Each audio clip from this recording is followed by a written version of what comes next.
Representative to the Board of Education.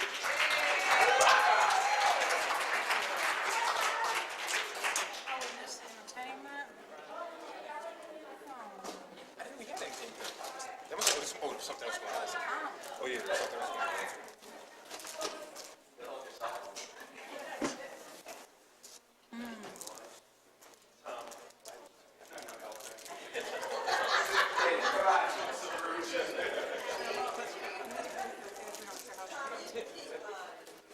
Whatever happened now? Someone's got this period.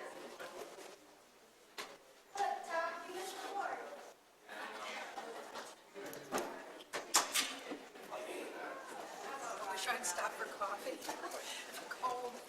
You know the heat went out in my office today, so I'll be cold all day. I started wearing these fleece jackets because. We missed our Christmas caroling. Me and Tom were just caroling. Whose money is that? They obviously had to plan ahead. Is this somebody's money? Somebody dropped their money? She goes, this is a too. That was me. Yeah, nothing much for me. I told her, I told her, all right, I'm sick of this. This stuff is here. Yes. Yeah, one second. Okay. We gotta start this meeting. I know, I wanted to take this one because I was thinking about it. You haven't got it. But I wanted to You can give your input to a board member, but you're not an official member of the board, so you can't do an actual evaluation, but you can definitely Yeah, I want to, no, tell it's us what fine, you like, think. yeah, but. Write something up, get it to us, let us know. So write something up on what it is you think about them and all that stuff. Okay, Ma, you missed our Christmas carol. Me and Tom were just up here singing. I can't sort it out. Okay. Yeah, so I don't know, when's the next time? Okay. Write something up. Okay, when's the next time you guys are playing? Malin, It'll probably be Michelle, sometime in the middle of next year. Okay. Okay? So if somebody could just remind me that the time's coming up. Yeah, we'll remind you. Thanks. Okay? Thanks. That's all I wanted. I sent you an email. How many was the basket? You gave 60 baskets away? I didn't see it. I didn't see it. I'll tell Selena to hand it to. No, I don't have it. Is Selena up there? She's downstairs. You Okay, gotta let me get go get it. before we. Okay?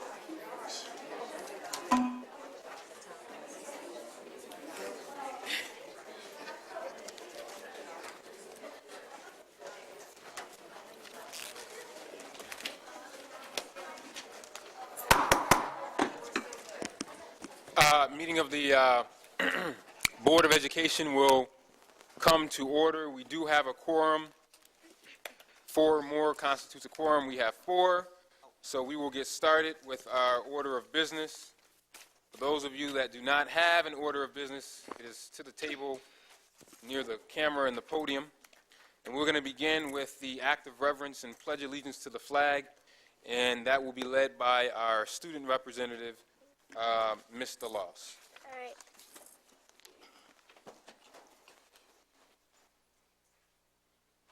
I Pledge allegiance to the flag of the United States of America and to the republic for which it stands, one nation, under God, indivisible, with liberty and justice for all.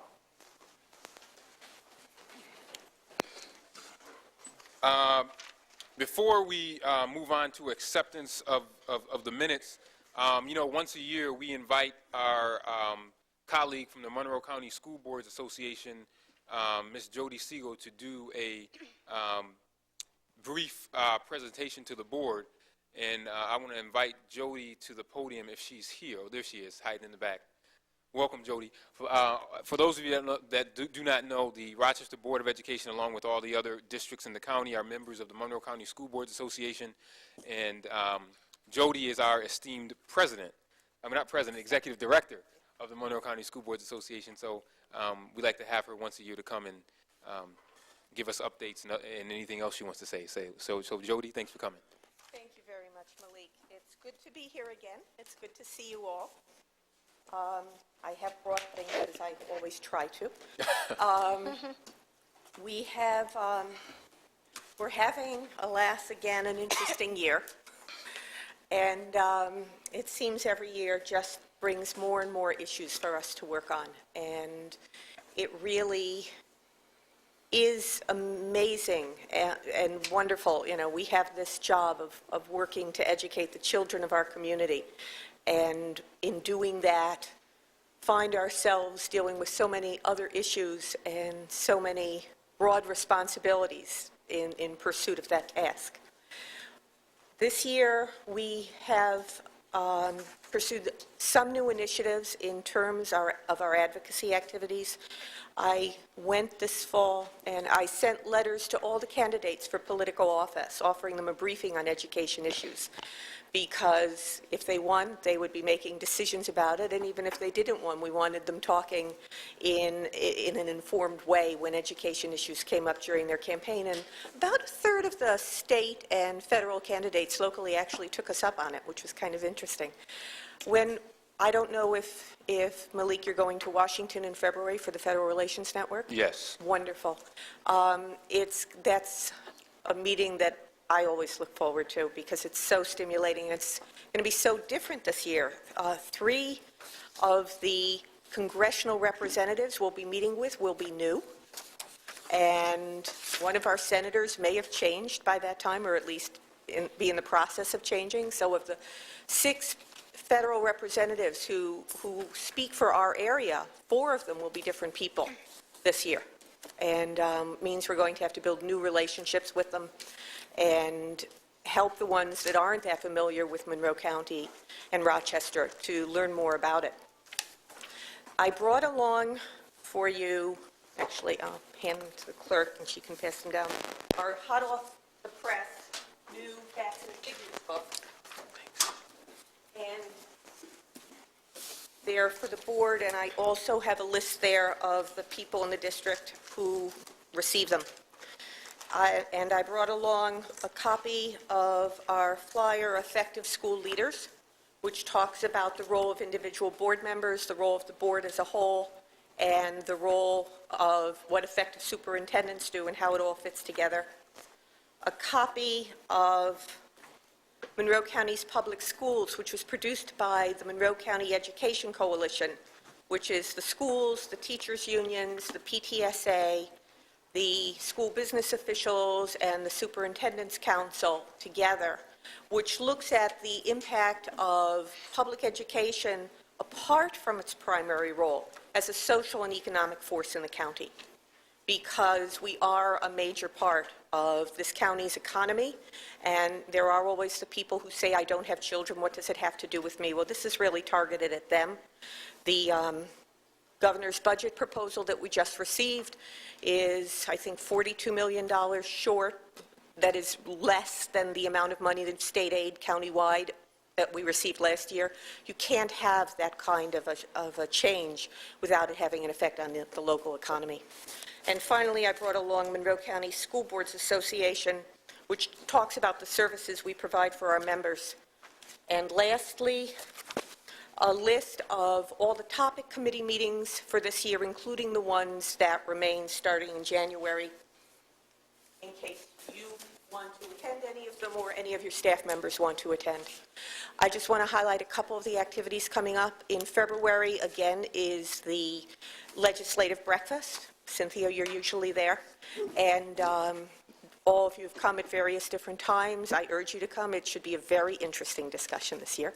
We've already started getting affirmative responses from the legislators that they'll be there. And it's a good discussion. We're going to go to Albany again for 2 days in March, and we'll have our meetings again with all the legislators and the key staff people and the leadership representatives from the governor, from the Assembly and the Senate, whoever the Senate's leadership staff is at the time. And I urge you to come. Monroe County makes a very impressive impression when we all go. There really isn't another county association that goes as a group the way we do. And in preparation, both for the legislative breakfast and the trip to Albany, we're trying to put together a new sheet on the impact of mandates, specifically on what's costing districts to comply with things that they think they could provide better in a slightly different format, one that's not as prescriptive from the state. And BOCES one is working with one of the superintendents off a list that we developed, so they'll be sending it out to Mr. Broussard and asking for information, which we'll then put in a table form to be able to show our legislators who never seem to fully understand unless we can bring them something really concrete what the impact of all this is. So that will be coming soon. We hope to have that put together by the end of January. It also will talk about mandate relief with regard to streamlining and making paperwork less redundant and duplicative and it's going to look for some ways to quantify some examples of the kinds of things that districts have to do and then do again in a similar way or in a way that's particularly complicated and burdensome that could be more straightforward. So we're hoping to have that material ready both for the legislative breakfast and the trip to Albany and also when we go to Washington.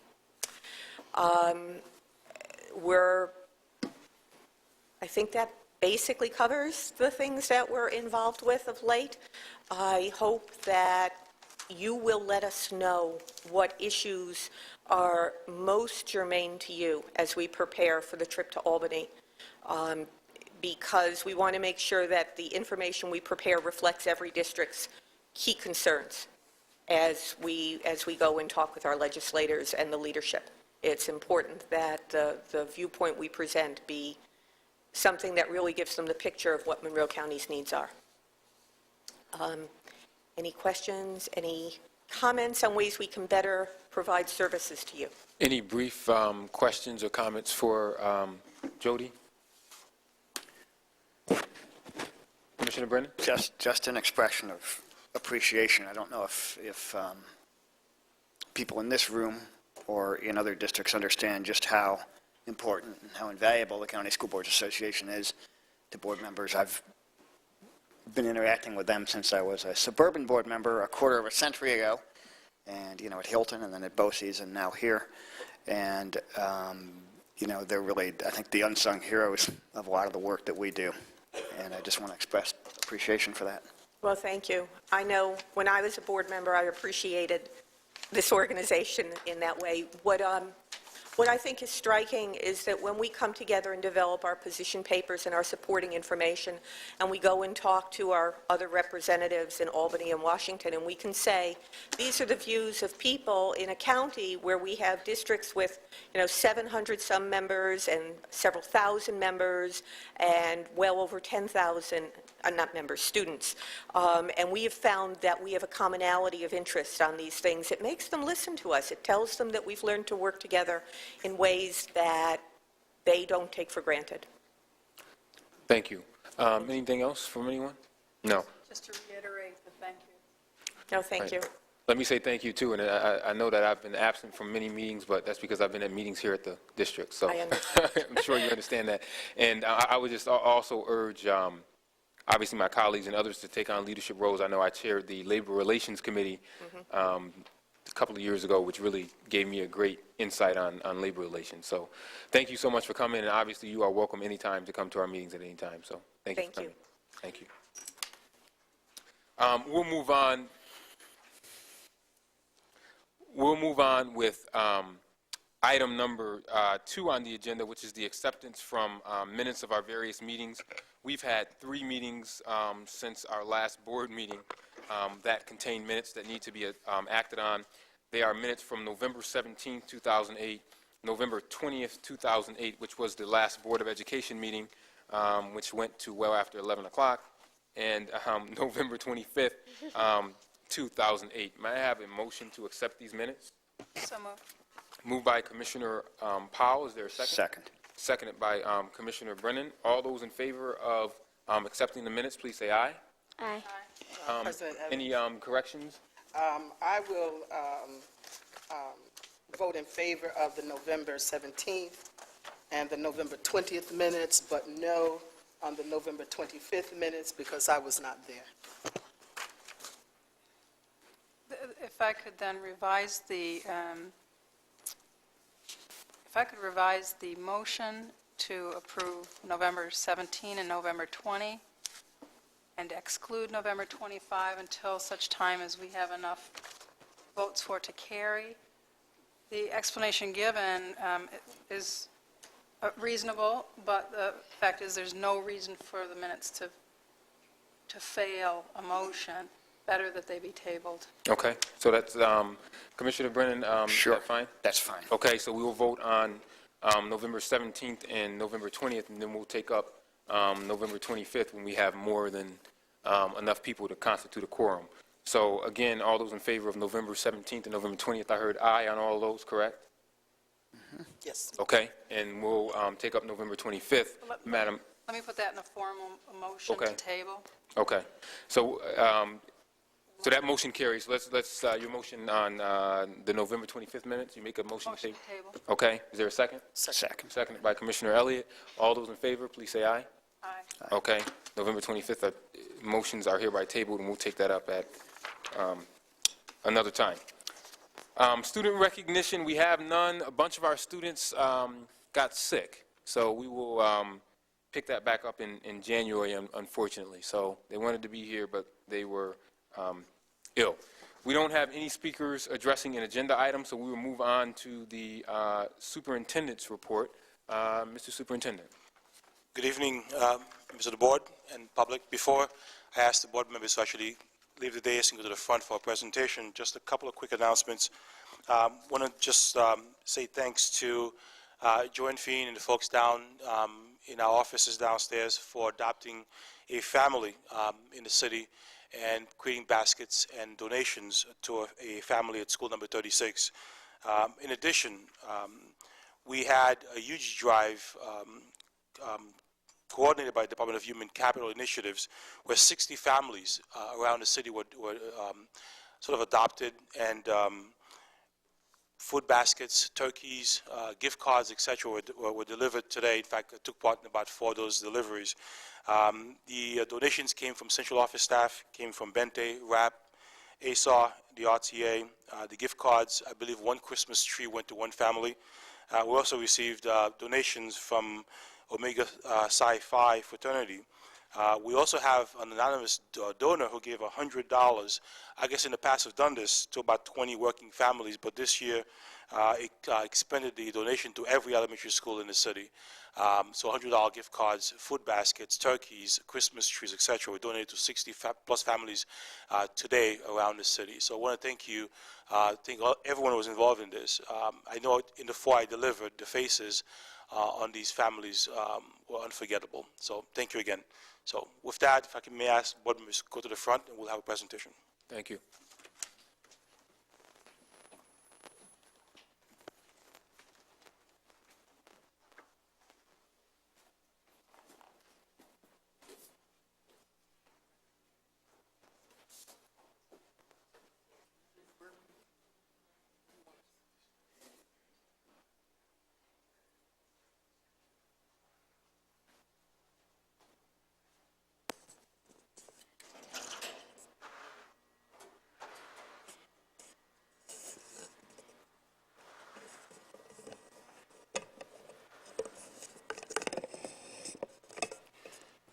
So to save time while we're getting everything set up, this presentation is about our, what we call the Rochester curriculum.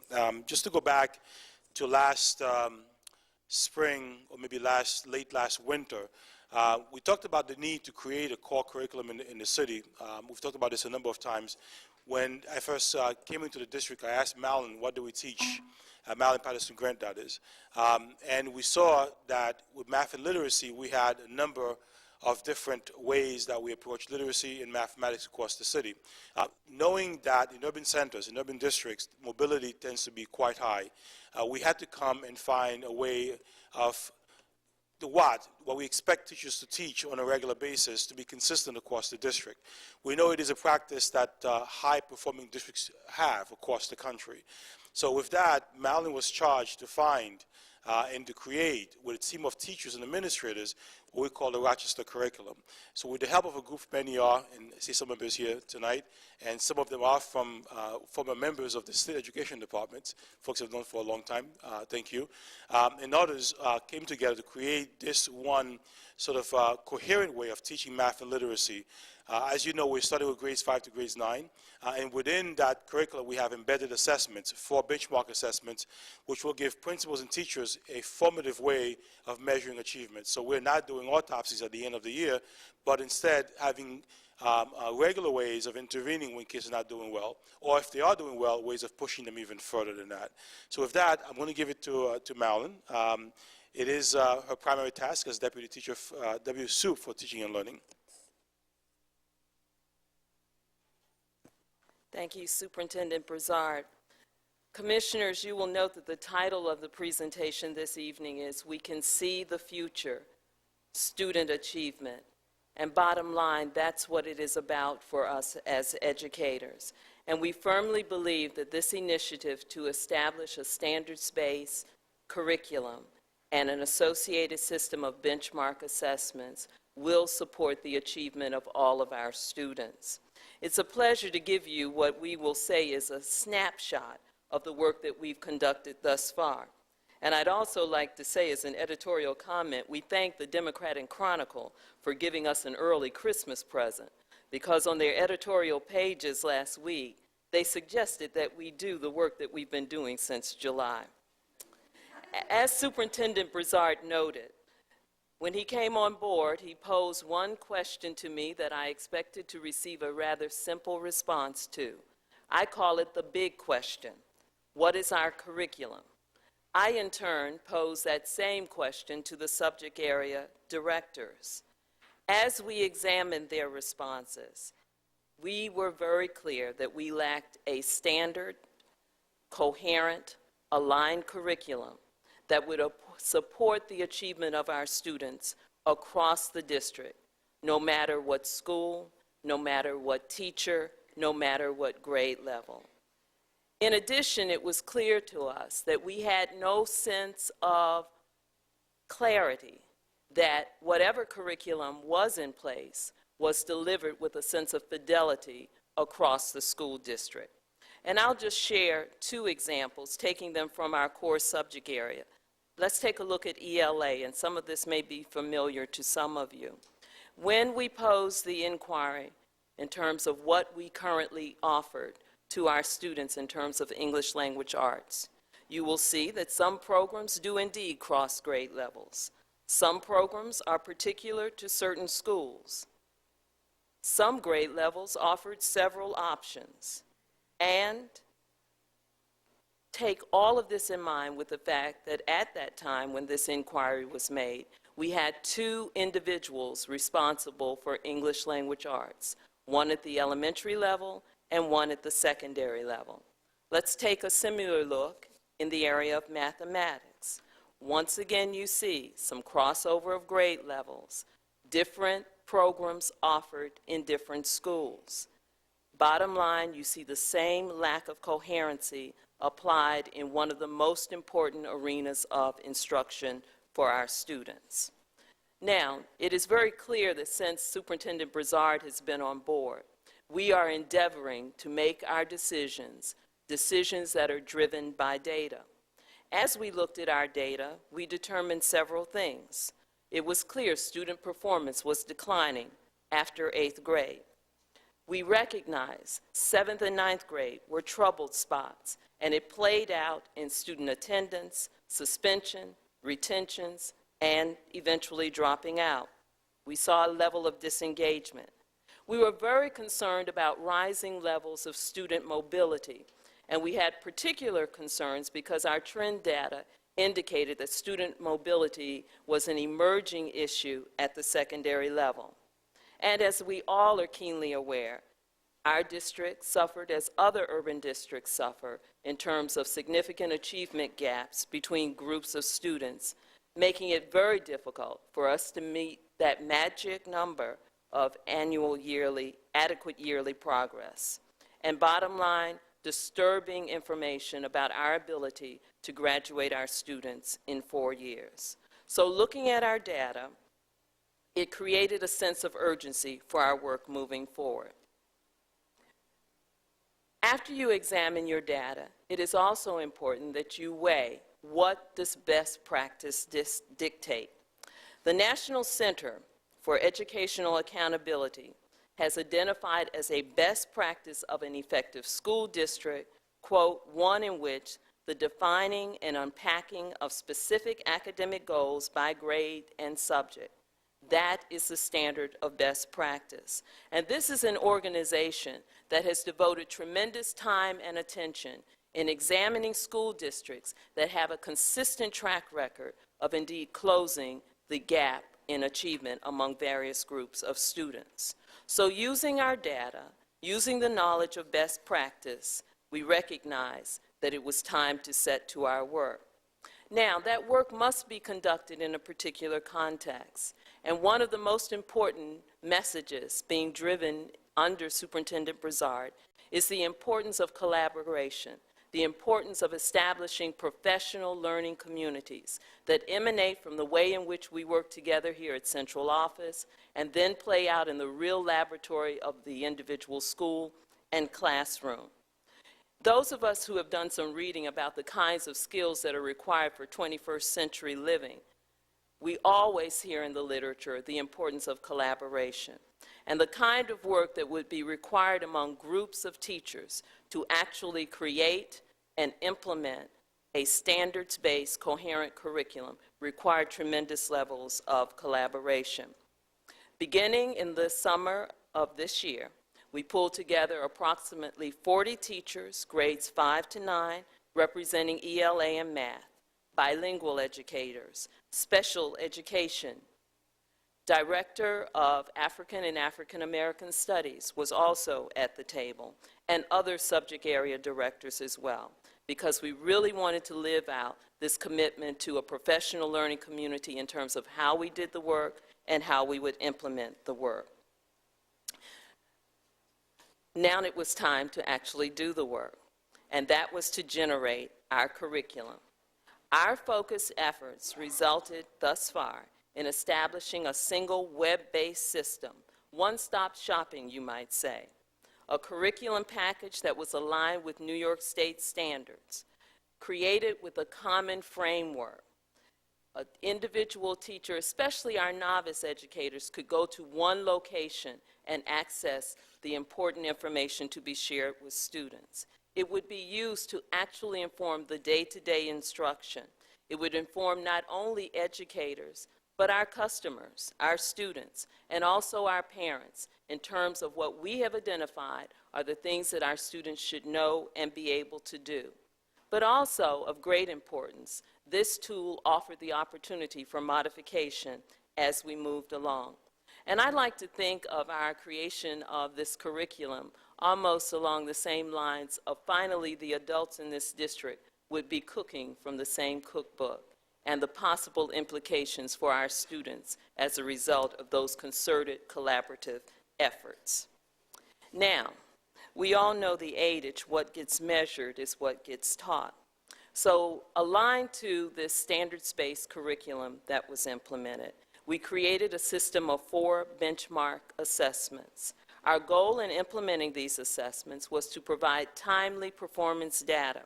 As Superintendent Broussard indicated, no longer would teachers and principals or young people and parents be held hostage to waiting to when the state results would be revealed to them.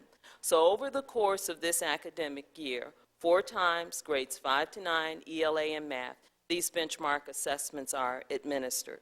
They provide the teacher with valuable information for academic intervention, opportunities to accelerate as appropriate, and once again, the opportunity to modify his or her instructional program.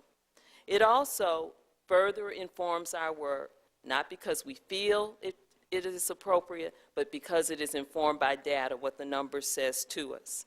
And it is our hope, because we realize we all exist in this age of accountability, that it will build a certain comfort level among students in feeling as though they have the skills and habits of mind to negotiate these assessments.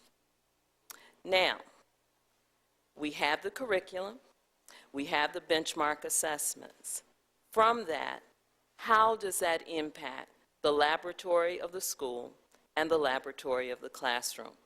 I'd like for you to travel with me a little bit as we share with you an edited version of a larger video that will inform how this is rolled out to our schools.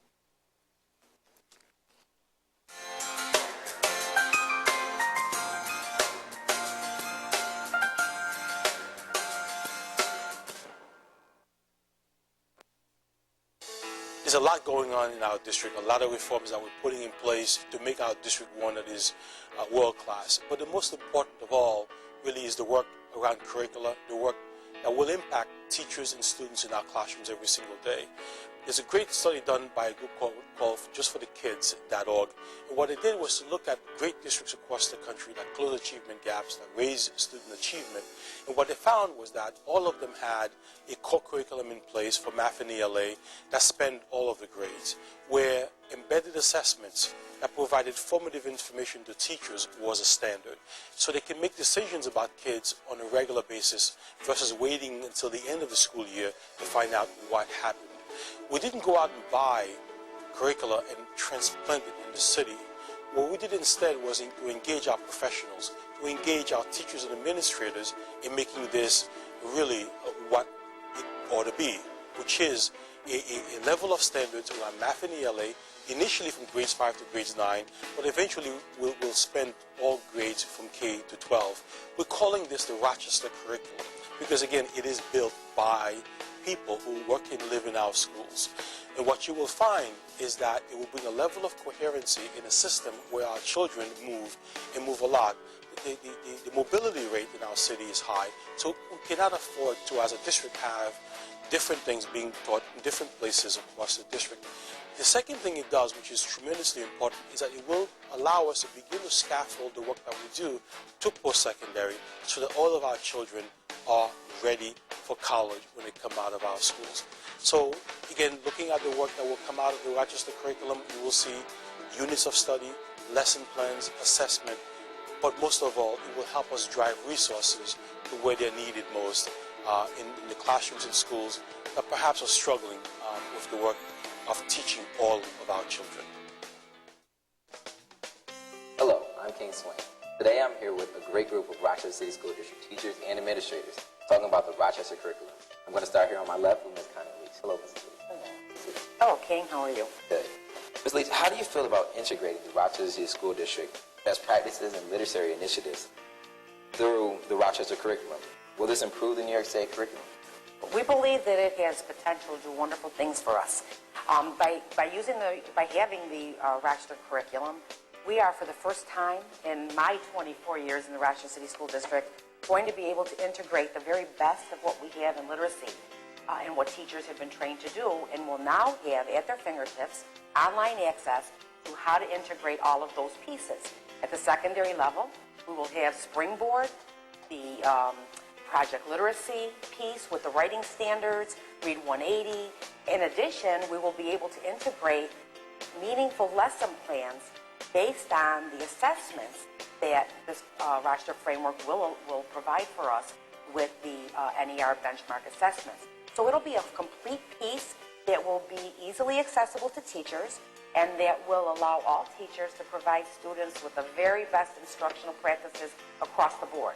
And one of the great things about the curriculum developer is that it aligns curriculum. So it won't matter where students are coming from, and it won't matter as they move from class to class. Teachers will know what students have learned, and they will be able to integrate those pieces into their lesson plannings in ways that will allow them to look at the strengths that students bring from year to year. And when you build on a strength-based model, what you have is more rigorous lesson planning, more engaging lesson planning because it's responsive to where kids are developmentally as well as culturally, and it will provide a framework where teachers will be able to see how all of that works together. So it provides them professional development, so to speak, as they use the model. Moving on, continuing to my left, I have Mr. Spafford. Going on, King. Going on, how you doing? Good, good. So what do you feel is the vision on improving instruction in the classroom? The vision is to focus the teachers' energies not on creating a curriculum and trying to figure out where am I right now. Because when we wrote this with that first-year teacher in mind, coming in with no idea where to begin, staring at boxes of science and social studies, English, math. We looked at that, creating an individual curriculum, but using the teacher's talents and styles and creating a framework for them to cater to their students' individual learning styles, needs, and also to kind of make it their own. So what do you expect from students as well as from your staff? We were afraid that kids and teachers were going to hear, here's one more program for us to try, Read 180, America's Choice. We took what we already have, we didn't add anything new, and aligned it into one curriculum. We expect all of our students to work hard, what else? But we expect the staff to not just utilize this, but to take it and make it their own. Add your personal swing to it and make it so your class enjoys it and buys into it.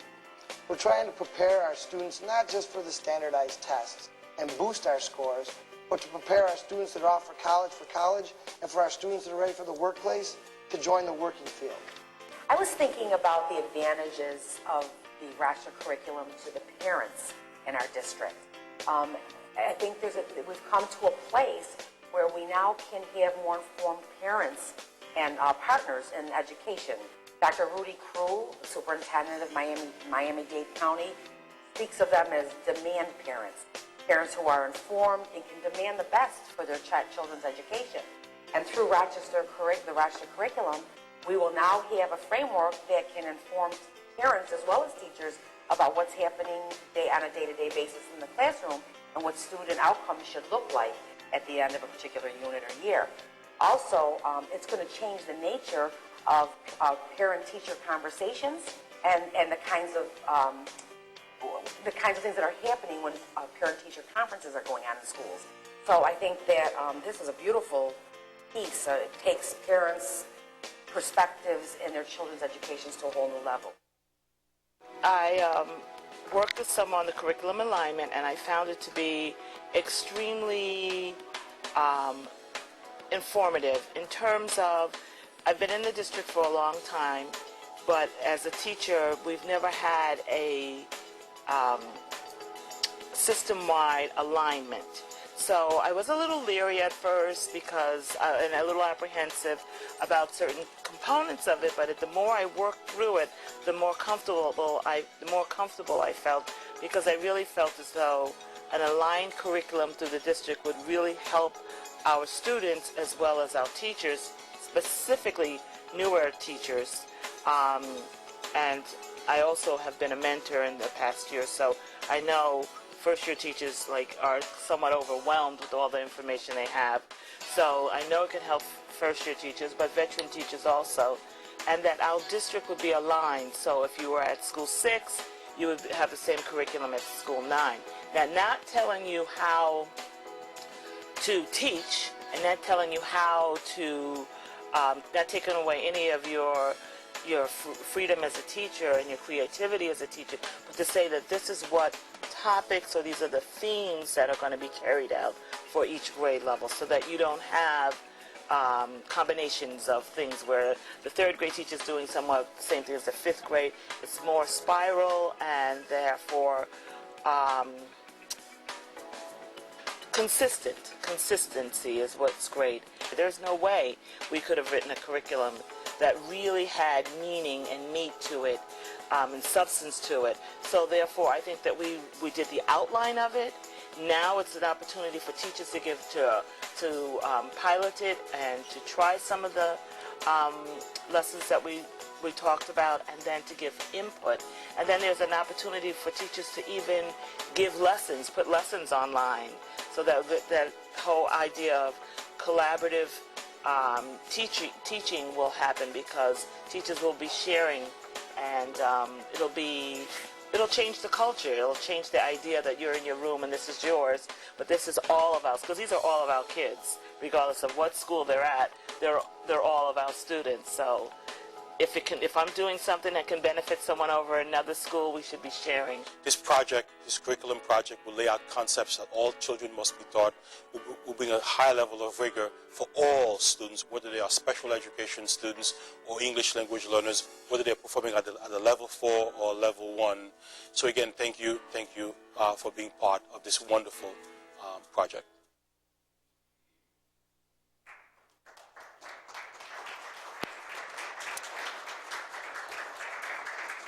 As you can well imagine, to implement this initiative requires tremendous collaboration across departments. On the operations side, we work with Deputy Superintendent Scanlon to make sure just the delivery of assessments had a flow to it. I'm gratified right now to bring up two colleagues from the Department of Accountability who will talk to us about the richness of the data and how that can inform our work going forward. Sherry Armstrong and David Peel. Thank you.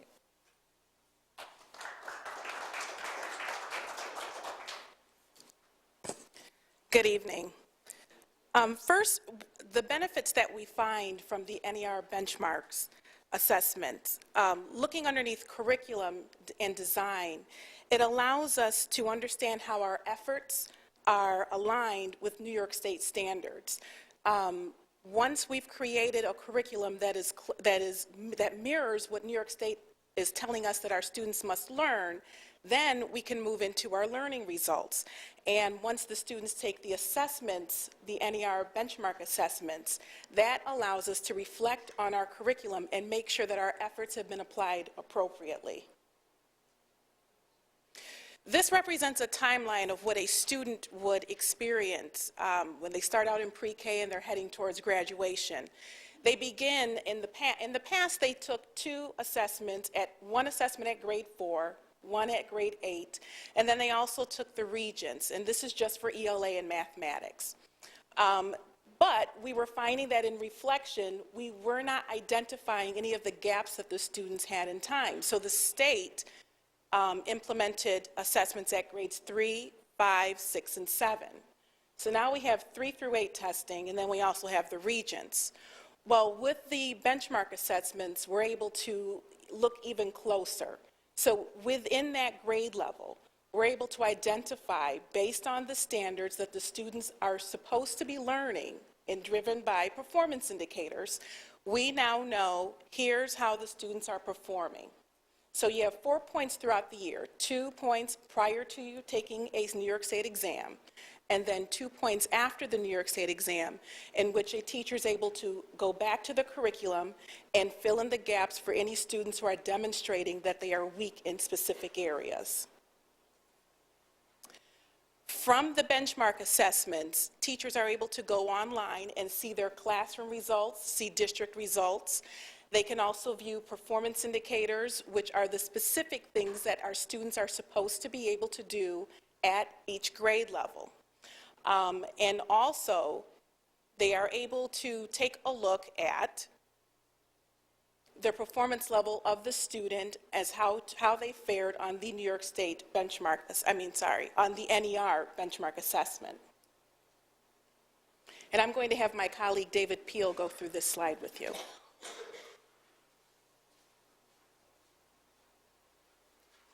This is a quick example of the fruit of the collaboration, the teamwork that's involved.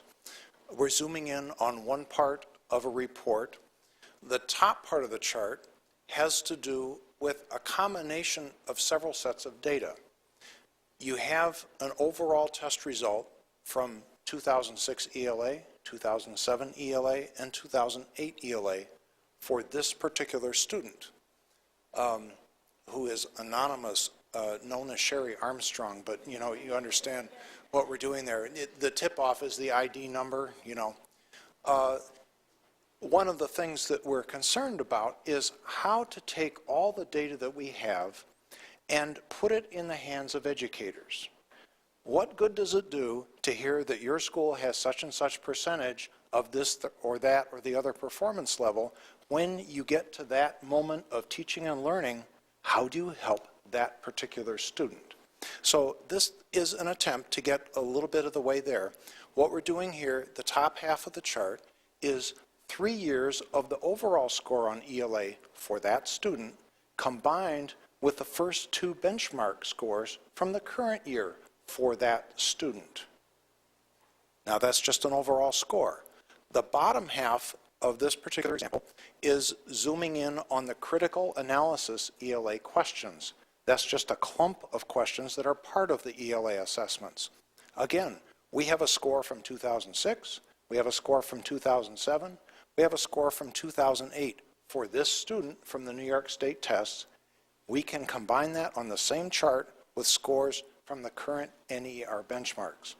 If you're a teacher, isn't the question, how can I help this individual student the best? And of course, every student has got different values for each of these assessments over time. That's a quick example. The truth is that there are other clusters of questions for ELA, and then there's a whole set of scores for math over time and for benchmarks, and also different strands of math.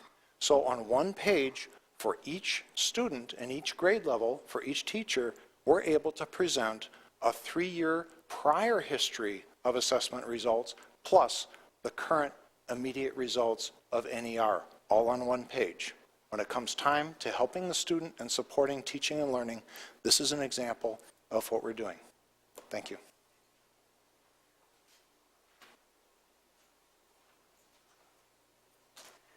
As I said, what we've tried to share with you is a brief snapshot of our efforts to date. In your folders, you have additional information about our objectives year 1 and 2, information about the brochures that we shared with parents, even information about dealing with test anxiety.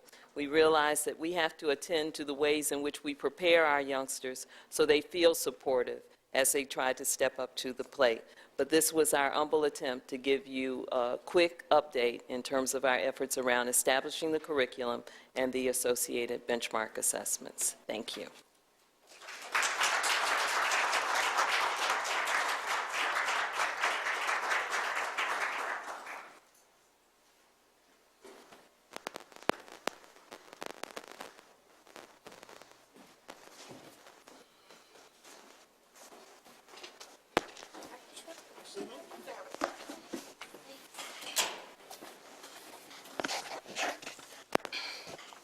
So in conclusion, I want to thank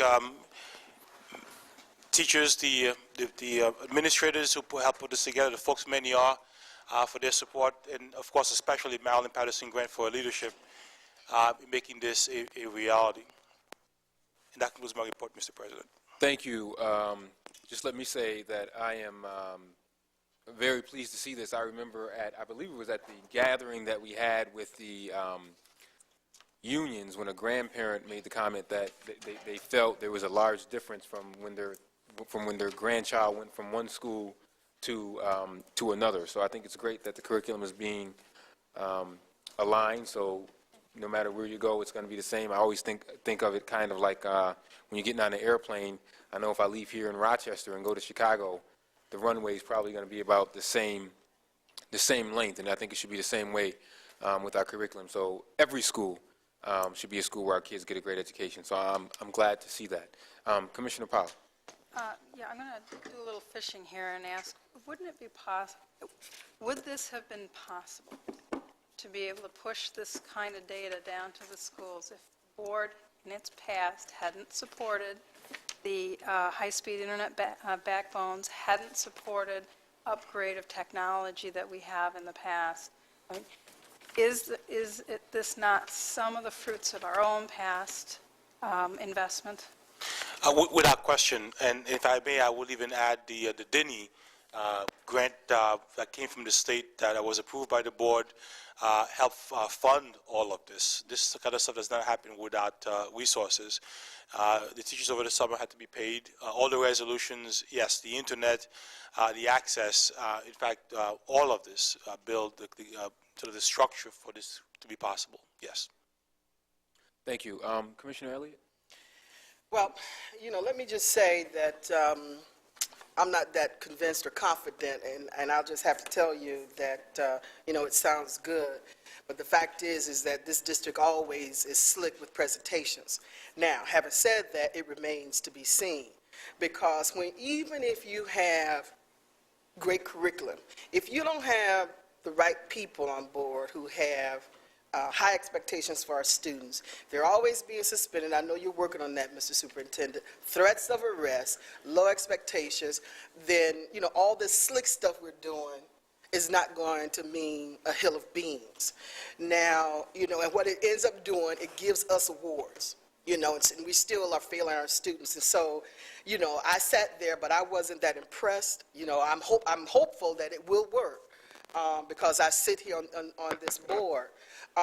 But I'm really interested now in, let's do what we're supposed to do for our children. I'm tired of us paying all this money for research, and we know what to do. Let's just do it. Thank you. Thank you, Mr. Superintendent. Of course, no single initiative, Commissioner, will ever work to fix all of the issues that present to us in urban education. So when you talk about implementation, when you talk about accountability, the zone chiefs that we have, part of their job is to ensure that the work is being done. The work that Malin does with the directors in checking on that, the assessments, which are very objective, coming out can tell us where it's being implemented, where it's not being implemented, where perhaps you're getting malicious compliance, where folks are deciding they're not going to do it.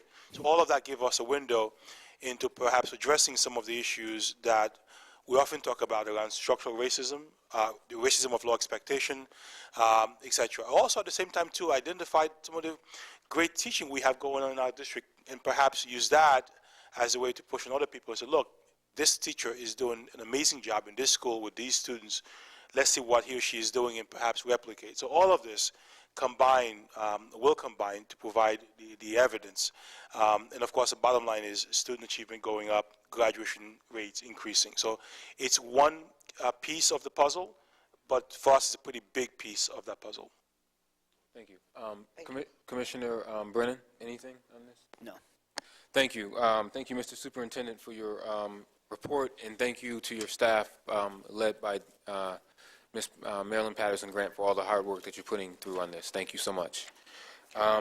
We will move on to board standing committee reports. We'll start with our student rep to my right and the Student Leadership Congress's report.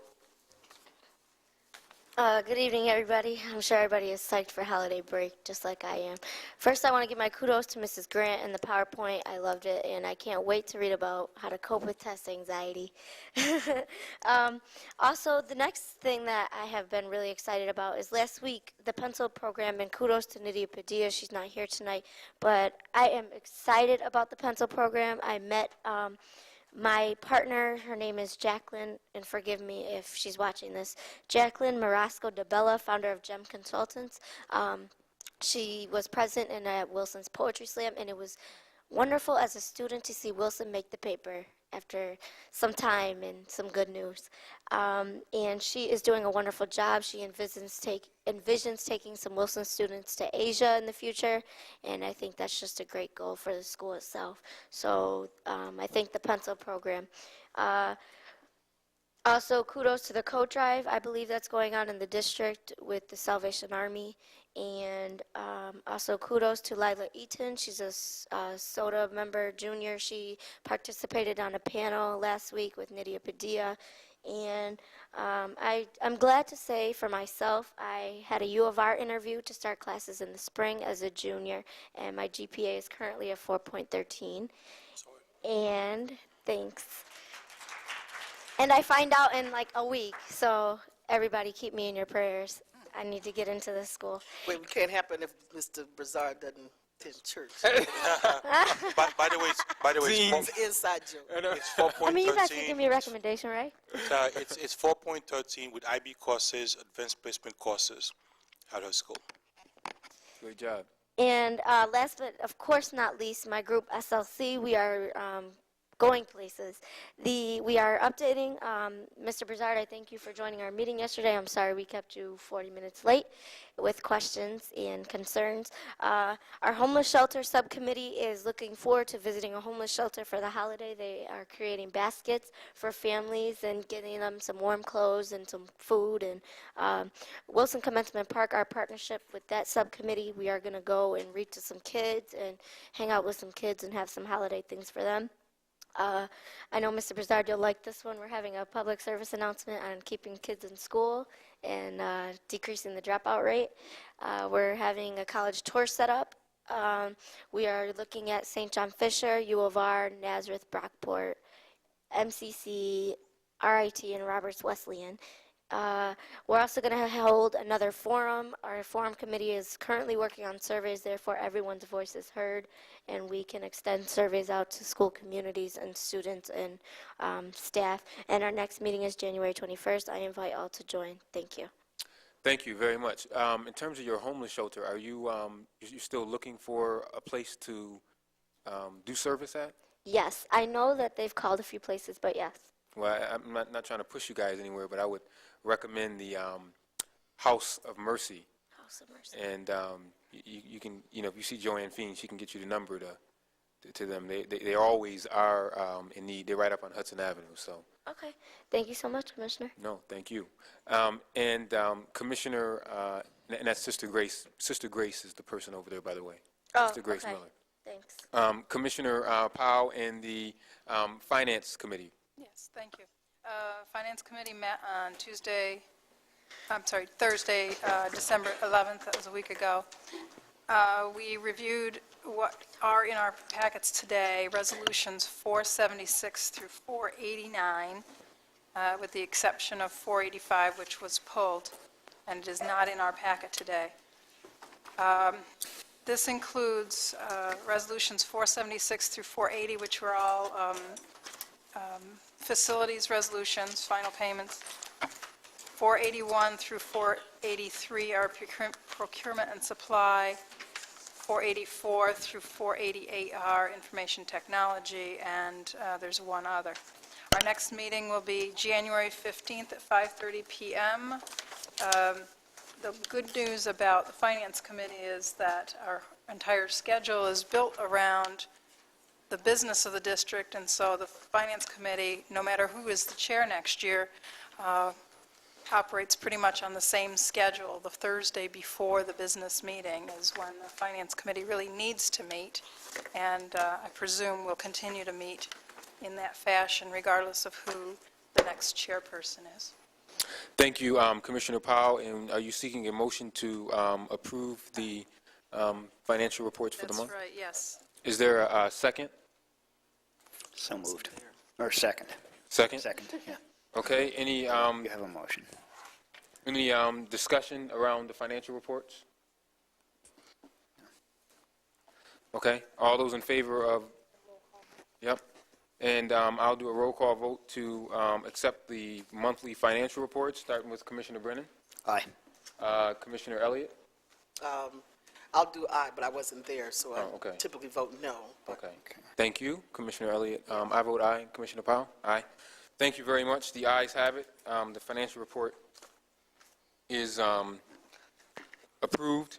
And that concludes your report? Yes, it does, thank you. Thank you. Commissioner Elliott and Board Governance. Before I report on the Board Governance Committee, I just wanted to thank the principal at East High School, Beverly Pringle, for inviting me to their administrative breakfast on December 5th, I think is when I attended that meeting.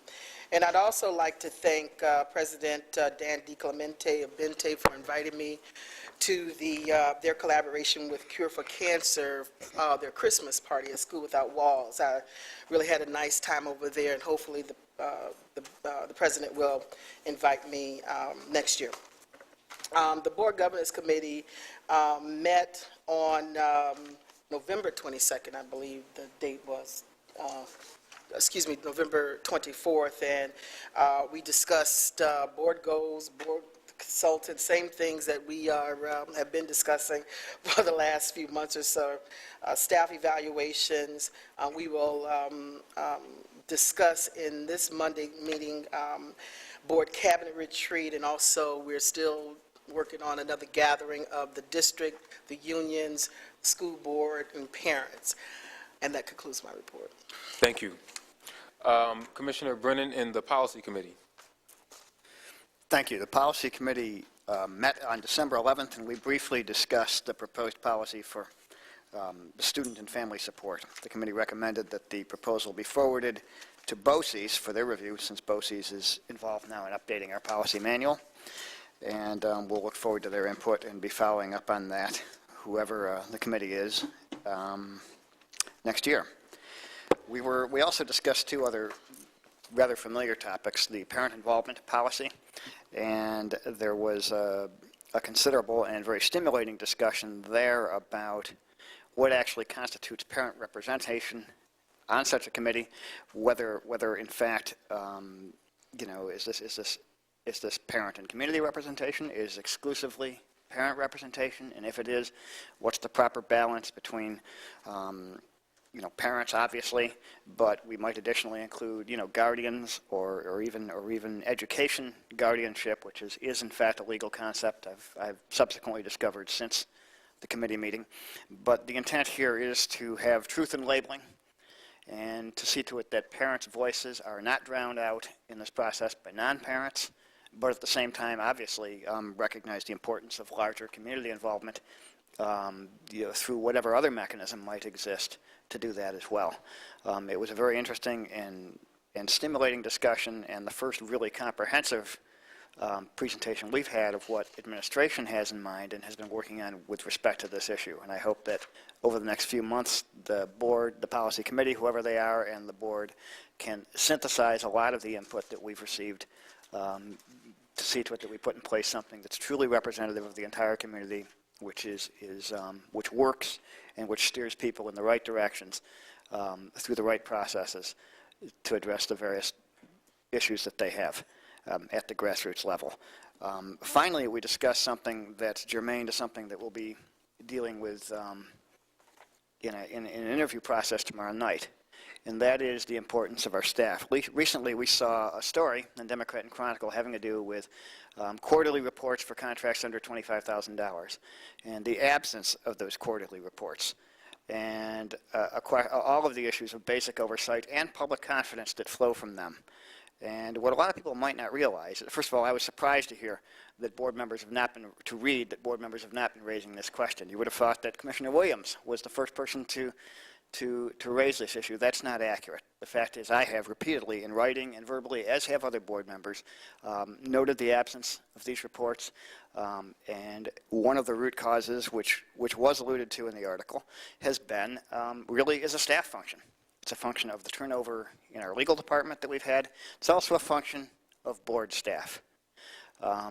People very often, I think, don't understand and need to understand better the importance that attaches to a part-time lay board with respect to the use of and the qualifications of its staff. And we'll be addressing that, over the next couple of days. But what the policy committee sought to address is that we did seek, and I think this is long overdue, a legal opinion to discuss the feasibility of preventing people from coming onto our staff, serving on our staff for a brief period of time, not being particularly vigorous in the oversight of the very people that those staff members then go to work for. That compromises our integrity. It compromises our ability to conduct precisely the kind of oversight we read about the absence of in the paper last Sunday. And I would suggest and hope that what could flow from this, assuming that it is legal to do so, is some kind of either through policy or contract, an opportunity to allow or provide for a decent interval between when people leave our staff and then go to work at higher salaries for the very people that we are supposed to be overseeing. I've been reluctant witness to that phenomenon throughout the time I've been here. What we read about Sunday is a perfect example of the sort of thing that results from and insufficiently vigilant staff, or in fairness to the staff, a staff that simply isn't properly directed by us in these matters. So I'm hoping that when we get the legal opinion, we can move forward on that and enhance both the integrity and usefulness and timeliness of our own insight, of our own oversight. Thank you, Commissioner Brennan. I have a couple of different reports because some of my colleagues are not here, so I will be moving into different characters. So I'll be Melissa Campos, Van White, and Alan Williams at different at different intervals over the next couple of minutes. So don't worry, I don't have a split personality. I know who I am, but I'm just going to be moving out. I'm going to start with the board governance, I'm sorry, not the board governance, the Community and Intergovernmental Relations Committee report from Commissioner Campos. Commissioner Campos is under the weather, planned on coming, but she is not feeling well today, and we want her to get better, so she's at home getting better. The Community and Intergovernmental Relations Committee met on Tuesday, November 25th, to discuss the agenda for the joint session with City Council, which will take place on January 12th at 5:30. The session will be held here at the district. We briefly discussed the possibility of meeting with different schools to have community conversations. For those of you that may remember, community conversations are something that the district did many years ago. And there was an update on the parent partnerships given by Nicole Crocker, and the next meeting of the Community and Intergovernmental Relations Committee will be held in February. I also have a report from Commissioner Alan Williams. Alan is visiting his mother down south, so he's not with us tonight. However, I do have his report on the Audit Committee. The Audit Committee met on Thursday, December 11th at 5 p.m. to recommend the district's comprehensive annual financial report for the fiscal year ending June 30th, 2008, to be forwarded to the board for the acceptance. The committee supports Resolution 490, which is in your board meeting materials, and my colleagues, as you may remember, we met with our external auditors, I believe it was last month, to discuss the CAFR. The committee also discussed the Office of Auditor General's proposed audit timing schedule and which board committee should be responsible for ensuring compliance with the policy for receiving and reviewing the quarterly contract reports. My last report is from Commissioner Van White. Commissioner Van White wanted to be with us. He even wanted to try to be here via video, but the rules don't permit that. He is on a, I guess I can call it a fact-finding trip in New York City, visiting various schools in New York City. Mr. Superintendent, he wanted me to tell you that he was visiting Truman High School today, and he's also going over to Rikers Island. So I'm hoping that they don't get him confused with the inmates and have him locked up there. But he's doing research around the dropout age, and I'm sure he'll be back with a more extensive report probably at our January meeting. The Excellence in Student Achievement Committee met on Tuesday, December 2nd at 5:30 p.m. to discuss the legal dropout age. There was a brief presentation from Karen Iglesias at the program, and the next Excellence in Student Achievement Committee date has not yet been determined, but I anticipate Commissioner White will schedule one for sometime in January. Briefly, on the President's report, I just want to say I represented the board at a host of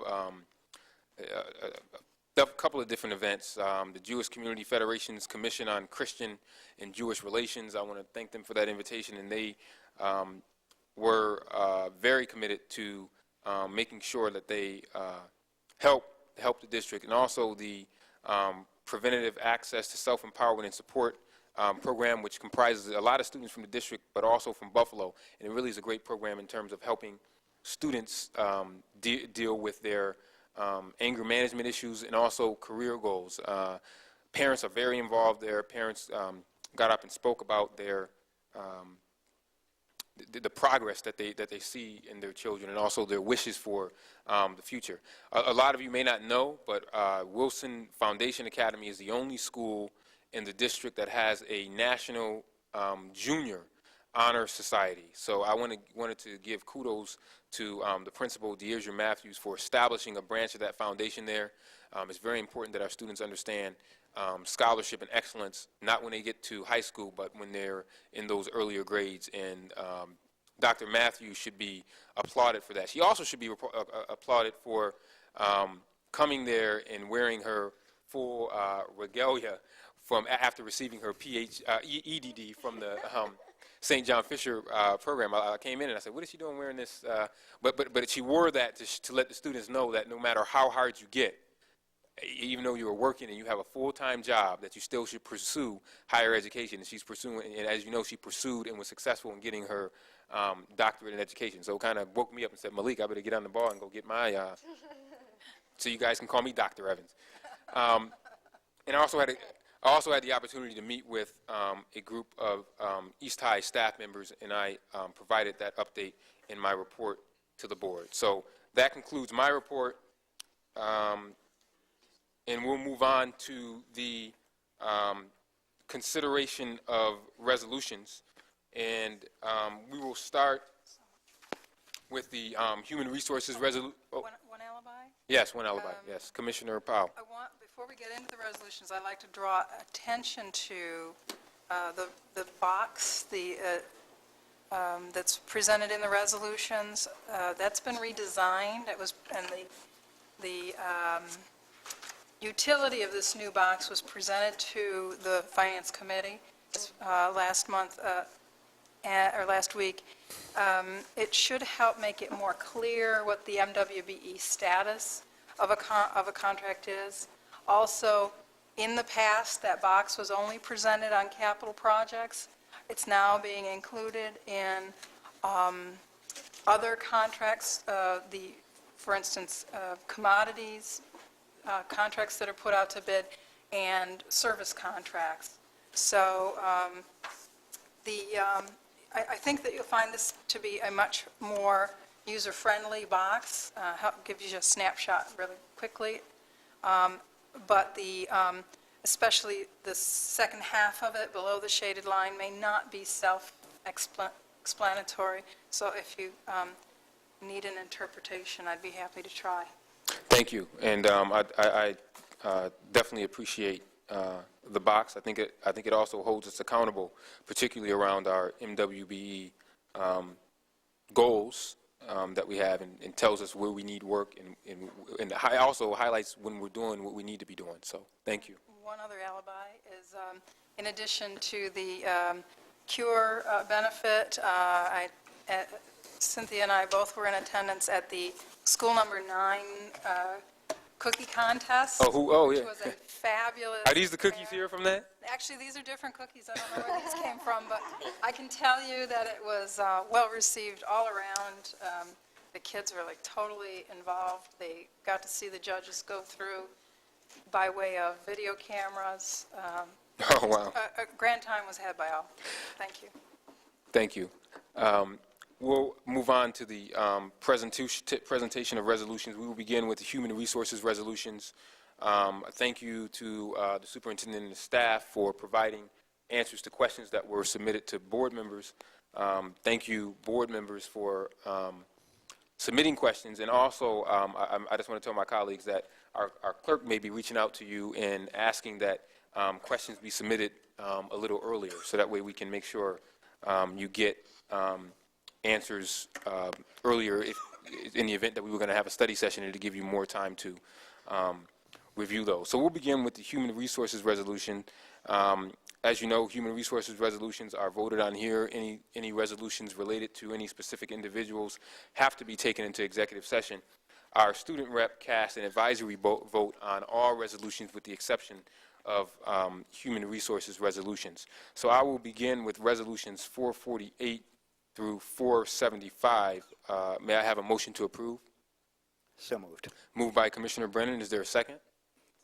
Seconded by Commissioner Powell. And I'm going to do roll call votes on all the resolutions, starting with Commissioner Brennan. How do you vote on resolutions 448 through 475? Aye. Okay. Commissioner Elliott on 448 through 475. I vote no on all except 472. And I'd like to have 475 separated out, if I may. My concern, again, is that we're receiving these resolutions after the fact, and it seems as if, they have gotten a little, the human resources has gotten a little lax since The superintendent made his statement, and Van made his statement regarding the timeliness of these resolutions, and I refuse to vote on something after the fact. Bring it to us before, and I'd be willing to support it. So my answer, my vote is no on all except 472, and also I may have some philosophical, political differences about how we spend our money. But in reference to 475, the only one that I'm prepared to vote in favor of is a leave of absence for the one dated January 22nd for Sarah Ann Devine. So I'd like to make a motion to separate that and vote yes for that resolution, but on the other two names that are listed, I vote is no. There was a motion for 475. Is there a second? You mean to split it To split it? into an A and a B? Yeah, to amend it to an A and a B. Is there a second to that? I'll second that. Any other discussion? Can you clarify what is A and what is B? Commissioner Elliott, you want to clarify your motion on 475 to separate? 475A is the leave of absence for Sarah Ann Devine. 475B is for Tracy Bess and Diane Gagowski. And my vote is in favor of 475A and no to 475B. Okay, Commissioner Brennan voted aye on all. We actually need a vote on separating. Right, I'm sorry. Can I have I'm going to call a vote on separating. Commissioner Brennan, how do you vote? In favor of separating. Commissioner Separation, yeah. Elliott? Yes. Commissioner Powell? Yeah, doesn't matter. No, it really doesn't matter, does it? Yes. And I vote aye. Just let me clarify again. 475A is for Devine, 475B is Best and Gagowski. Am I correct? Yes. Okay. And Commissioner Brennan voted yes on all. Commissioner Elliott voted no on all, with the exception of 472. That's correct. And now let's vote. And 475A. I voted yes on. Okay, and you vote yes on 475A. Commissioner Powell, how do you vote? I vote yes, I'm sorry, I beg your pardon. I vote no on 448 through 471. I vote yes for 472. I vote no for 473 through 474. I vote yes on 475A and no on 475B. Okay, and I vote yes to all. And the ones that did not pass, they'll need to be taken up at another meeting when we have more members. We'll move on to, first off, Madam Clerk, have you captured all of those? Yes, Commissioner Cowell, can you just repeat one more time for the clerk? 448 through 471, no. 472, yes. 473 and 474, no. 475A, yes. 475B, no. Have you captured that, Madam Clerk? Yes. Thank you. We'll move on to educational facilities, resolutions 470. Let me ask a point of information, because I'm still learning Robert's Rules of Orders. Can I ask a point of information question? Yes, you sure at this can. point? In reference to the fact that there are just four of us here, meaning that when one of us votes no out of the four, the resolution, are you saying the resolution does not die, that it can come back and be voted on at a later time? Yeah, Robert's Rules of Order, anyone that votes no on a resolution always has the opportunity to be able to bring that resolution back whenever they see fit. So if I voted no on these resolutions, you're saying that I have the right to come and bring it back? Absolutely. But if I don't want to bring it back, what happens at that point? They're not brought And that's back. not what I'm saying. I just want us to do the right thing in terms of checks and balances. Right. Now, some of them I may say no to, but my point is, we have got to do things better than what we're doing. Right. as a board and as a district. So that's what I want to. But to answer your question, anyone that votes no on any of these resolutions has the opportunity to bring them back whenever they see fit. Okay? We'll move on to educational facilities, resolutions 476 through 480. May I have a motion? And these have all come through the Finance Committee. May I have a motion to approve? So moved. Moved by Commissioner Brennan. Is there a second? Second. Seconded by Commissioner Powell. Any discussions or questions around resolutions 476 through 480?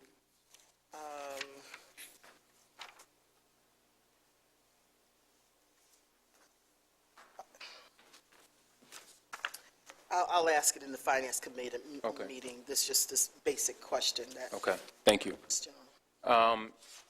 Any other comments or questions around these? Again, thank you for the box. And I'll begin with Commissioner Brennan. Commissioner Brennan, how do you vote on 476 through 480 educational facilities? Yes. Commissioner Elliott on 476 through 480? No on 476.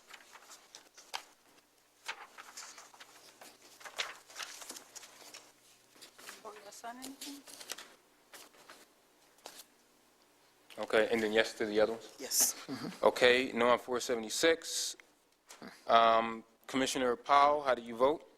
476 no, 477 through 480 yes. I vote yes to all. We'll move on to resolutions 481 through 483, procurement and supply. I'll entertain a motion to, and I'm so sorry, student rep. You know, when you're dealing with grown-ups, sometimes you forget about the kids. So, I mean, about our youth, but I try not to. I'll get your advisory vote on this next step, as a matter of fact, okay? In fact, we're going to deal with resolutions 481 through 483 right now, and our student rep, what is your advisory vote?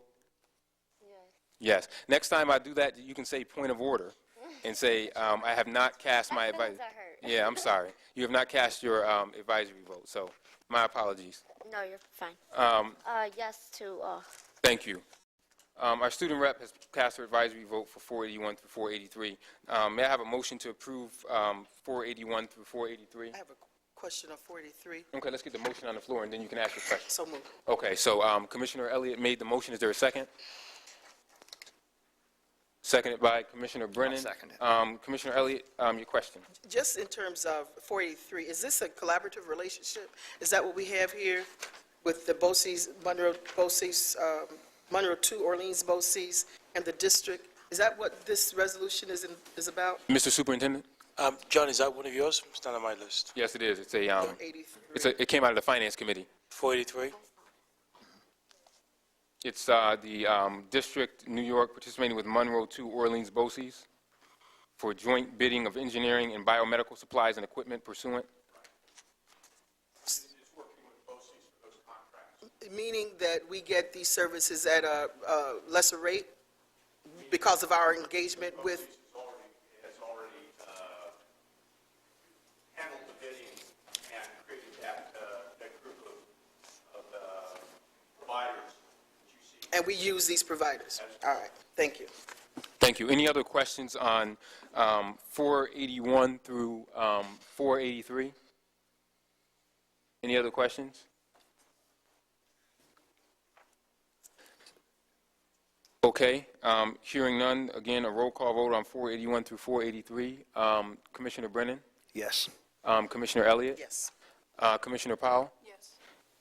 President Evans? Yes. Okay. We'll move to information technology, resolutions 484 through 488. May I have a motion to accept, please? You guys are quiet tonight. 484 through 488, may I have a motion to accept? For discussion purposes, I All right. Okay, thank you. Moved by Commissioner Powell, seconded by Commissioner Brennan. Any discussions around resolutions 484 through 488? Questions? Any questions on that? I'll just, for the purposes of brevity, point out that I did have an opportunity to attend the Finance Committee meeting and observe some of the discussion of some of these things at that time, Thank you. which will explain my subsequent vote. Thank you. Commissioner, any questions or discussion before I call the question? Move to vote? Okay. Commissioner Brennan on 484 through 488? Yes to all, except no on 486. Commissioner Brennan votes no on 486. Commissioner Elliott? No on 46. No on 488. 488. Commissioner Powell? 484 through 485, yes. 486, no. 487, yes. 488, no. I vote yes to all. We will now move on. Oh, I'm sorry, your advisory vote. What was your advisory vote? Yes to all except to 486. Okay, thank you.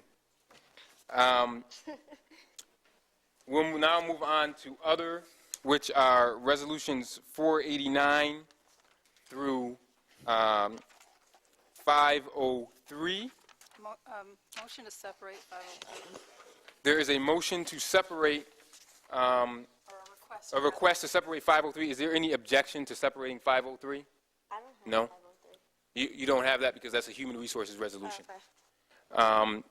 Hearing none, we'll vote on 489 through 502, which are in the category of other. May I have a motion for 489 through 502? For discussion purposes. Yes. Moved by Commissioner Brennan, seconded by Commissioner Powell. Any discussions around resolutions 489 through 502?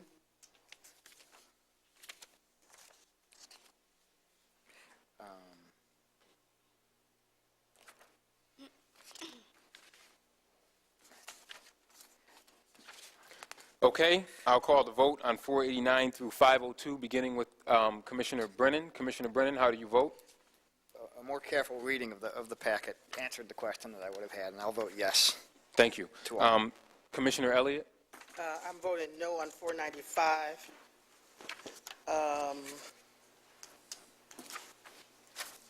498.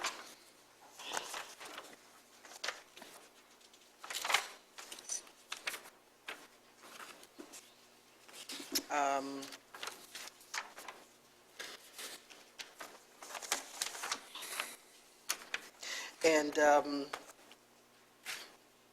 501. Okay. Madam Clerk, have you captured those? Yes. Thank you. Commissioner Powell? On 489 through 494, yes. 495, no. 496 and 497, yes. 498, no. 499 through 500, yes. 501, no. Thank you, and I vote yes to all. Do we have any gifts in that? No, no. 502. 502. Oh, Commissioner Powell, you want to announce gift from Resolution 502? You're holding it for me to do? You are a gifts person. Oh, I'm sorry. How was your advisory vote? That's okay. You gotta say point of order a little louder, so that way I get you. Point of order, and it say, Mr. President, I have not voted on. I have not cast my advisory vote. You can actually interrupt him. Yeah, you could. That means that you can interrupt me. As long as you say point of order. If you don't say point of order, it's just rude. I gotta write that down. Okay. I said, what's wrong with excuse? No, point of order. Well, yes to all. Okay, Commissioner Powell. Thank you. There is one gift, $1,050 for the purchase of an instrument for a soda instrumental major. So, thank you. From Evelyn Baez, is that how you say it? Yes. So a thank you to Evelyn Baez. Thank you, Ms. Baez. We will now act on Resolution 503. Motion to substitute Resolution 503 for the version handed out during executive session. We'll call that 503A. Is there a second? Second. Second it. Any discussion? We can have discussion that's germane to 503A, as long as we don't get into personnel discussions. Any discussion on that? Okay, I'll call the vote on substituting 503 with 503A. Commissioner Brennan?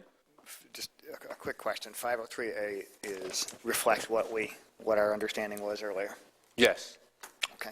And you should have that in front of you. I will vote yes on that. Okay. Commissioner Elliott? No. Commissioner Powell?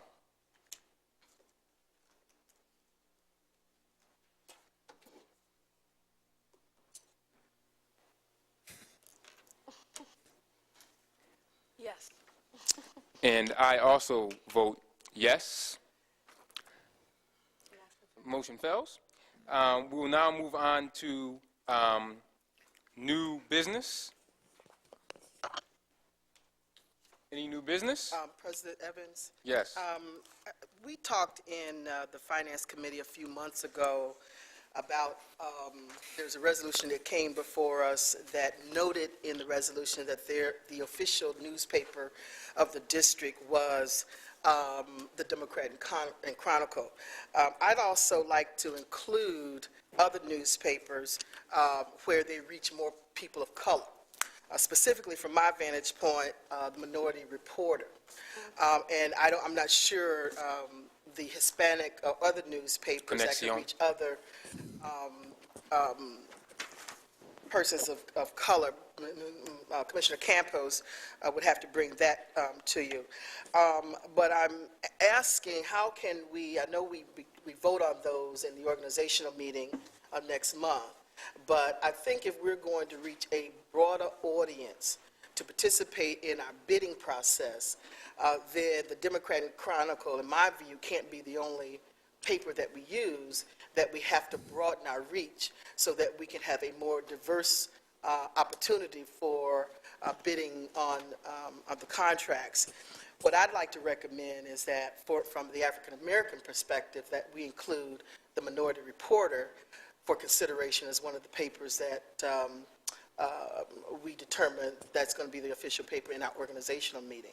So I don't know if I make a motion for that or how we do that. It's just discussion for right now, Okay. and I can refer it to a committee for us to see how we do. And we can find out from our legal counsel how many official papers we can have. Commissioner Brennan. Yeah, first of all, I want to commend Commissioner Elliott for making this suggestion. I would be delighted to include them. And in the interest of economizing, I might even be, I was going to, in fact, ask that the staff be instructed to do a comparative analysis of what we pay for classified advertising to Gannett versus what major metropolitan newspapers are paid per capita in comparable cities, Syracuse and Buffalo in particular. Because I think we'll find, as we discovered earlier, that Gannett charges disproportionately higher. And not only do I appreciate what Commissioner Elliott has expressed, I would suggest that we even consider not retaining Gannett as the official. No, I don't think that Gannett is entitled to a subsidy, a disproportionately high subsidy of taxpayer money at a time when, in a time of great austerity that we know we're all facing, when there are these many other dynamic publications that probably reach more people with greater relevance. So we could not only be more inclusive, we could be more fiscally responsible. We could also perhaps educate Gannett as to some misunderstanding they may have about their automatic entitlement to a large subsidy of taxpayer dollars that is more expensive than metropolitan newspapers in Syracuse and Buffalo and comparable cities charge, simply because of their existence and because they've had that privilege for a great many years. So I would hope that we would look at that as well. There's the Daily Record, which is a daily newspaper. There is City Newspaper. There is the Wolf Messenger newspapers, which do a far better job of local news coverage than Gannett does. And I would point out that Gannett has taken their corporate headquarters out of this city. They have reduced by almost 80% the resources they put into news coverage, and boy, we see the results. I don't know if they ever report anything about this district that's accurate. And they have all but eliminated the Speaking Out page, which is the one opportunity that the people of this community have to set the record straight when they are inaccurate. So I would hope that we would consider that very seriously and not be intimidated by any threat of bad press or anything else that might derive from that. They're not entitled to an automatic subsidy of taxpayers' dollars simply because they think they have that special entitlement. So I look forward to discussing that at the reorganization meeting. Thank you. As well. Commissioner Powell, anything on this? No, but I do appreciate Commissioner Brennan's contribution, and I think it's high time we had that debate. I think it would unduly lengthen our organizational meeting to have that discussion in January, and it might have been appropriate to begin this conversation a couple months ago rather than at this point in time, so that we could flesh that out and actually get some traction under it, because I think it's a consideration that merits real serious consideration. Right. I think that this is something that doesn't have to be set just by the organizational meeting. I think that this is a topic. First off, obviously, we need to research this, and I see our legal counsel here. If he could find out for us, number one, if we are allowed to have more than one official newspaper. I think we are. I'm not sure, but I don't see how that could hurt for us to have more than one official newspaper. And then and I'm going to refer this matter. Board staff to the policy committee for the policy committee to be able to discuss, flesh out, come back with recommendations on what it is you think we should do. Our student rep has a comment on this item, Ms. DeLoss. Yeah, Something you wanted to add? one comment and then one question regarding something else. There's something else we'll have to wait until we're done with this. Yeah, with this this, yeah. topic.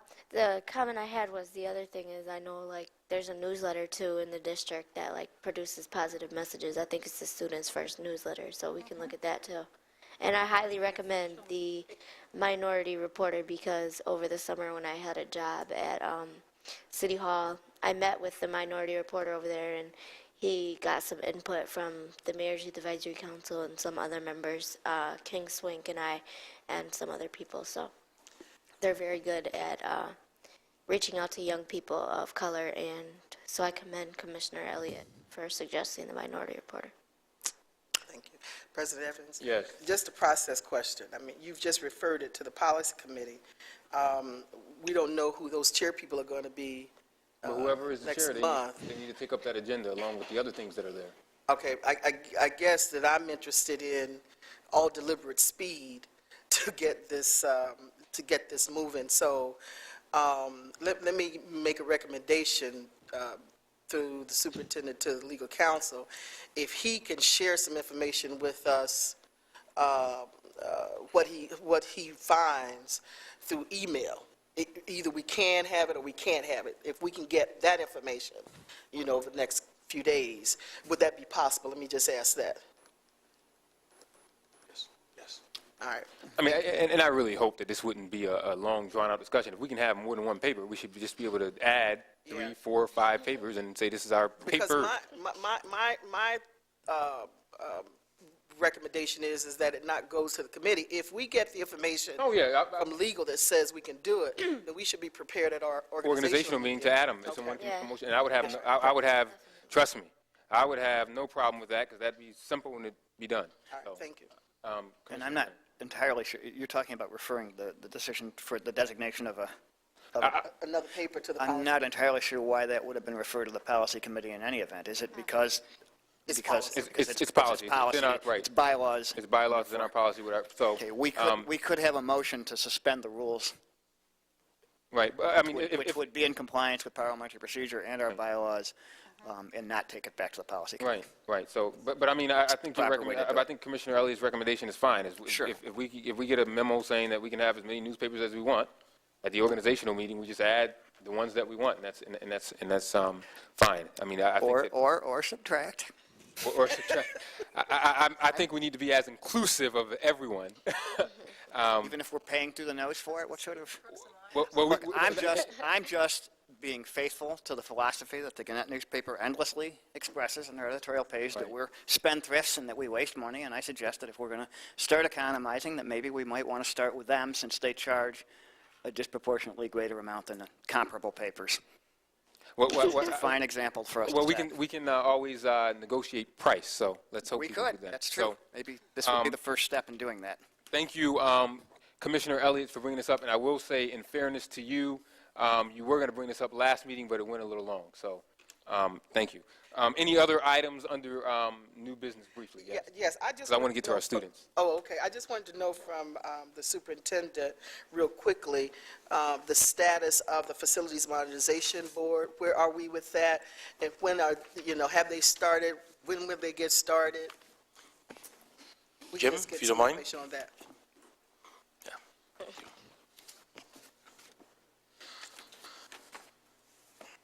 And let me just also say there are unions who are anxious about getting involved with this process. So I don't know if that's good or bad, but I know that they are anxious about getting involved in this process. Right. And before, Jim, before you go, just to my colleagues, I got a letter from the city of Rochester actually regarding the facilities modernization program today, and I will be sending this out in the packet so you all can take a look at it. The board has been appointed and has had 2 meetings, retreats, orientation sessions for them to get the data that we've been collecting for the past couple of years. The board's getting together in January. Superintendent Brizard, I think you're scheduled for February to come in to give your educational reform agenda. The meetings in January and February will be open meetings. The meeting in January is with Chuck Sabrilla and Carl Thurnow from SED, who have offered to come and talk about the SED process. The orientation sessions have gone fine. There's been a little bit of discussion about corporate bylaws. And I know that there's a concern by the fact that district has hired our own personnel for that facilities modernization project, and I don't think that that should have happened. And so I think that there may be some discussion around that, because that board has to hire its own staff. So I know that there's some issues around that. The board doesn't have resources at this point. Well, Thank you. Yeah, and I would just recommend maybe in the coming year, Commissioner Elliott, that the Community and Intergovernmental Relations Committee, or we could have a special board session where maybe we can get a further in-depth update on what's going on with the project. Sure. Okay? Thank you. Guess I'm going to announce that.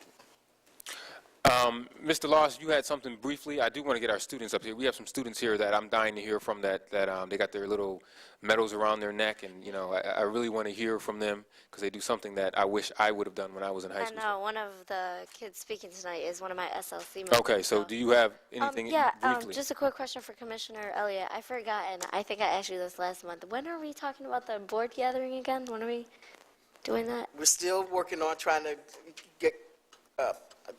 contact people. Okay, and do we have a set aim date that we want to host that, or? We're still working on that.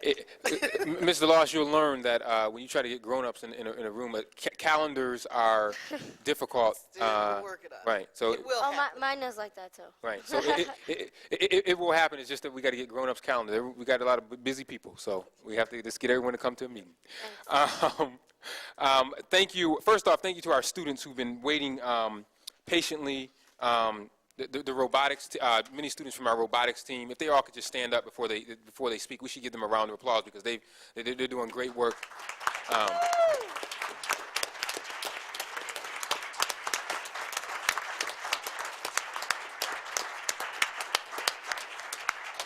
Thank you. So we're going to start with our students. You have 3 minutes, and we're going to start with Paul Petrie, followed by Miles Walker, and then George Gombert will be next. So Paul, you want to come forward?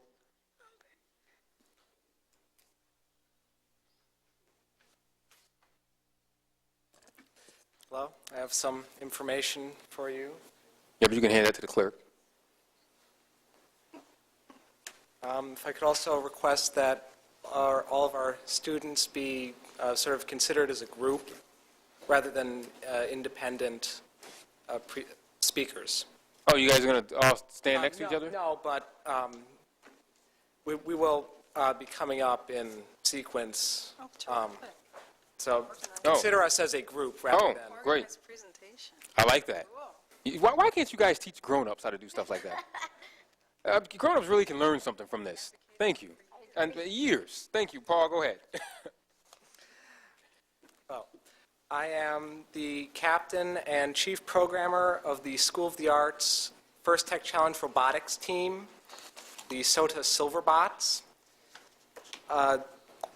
This year, we were newly formed, and we compete in the U.S. First Tech Challenge League. You may be familiar with the First Robotics Challenge League, the FRC. Several districts, high schools have teams as well. This league, however, is a fledgling league. It's new and fairly unknown to the community.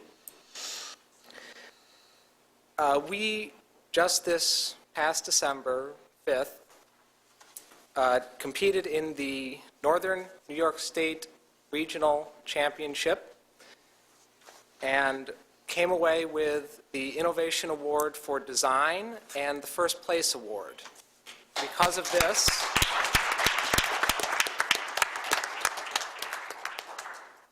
of this, we are qualified to attend the World Championships in Atlanta, Georgia. Now, we have spent the last 3 months constructing, testing, modifying, and painstakingly programming our machine. And along the way, we have learned a great deal. I myself have had a chance to apply my skills in programming and have gained a good amount of leadership skills. Now, if I would like my team members to speak to what they have learned. Thank you. Come on up, guys.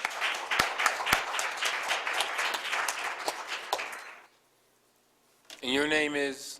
Miles Walker. Miles Walker. Well, I'm the lead mechanic of the team, I guess. I like make sure the robot's together, any parts falling off or anything.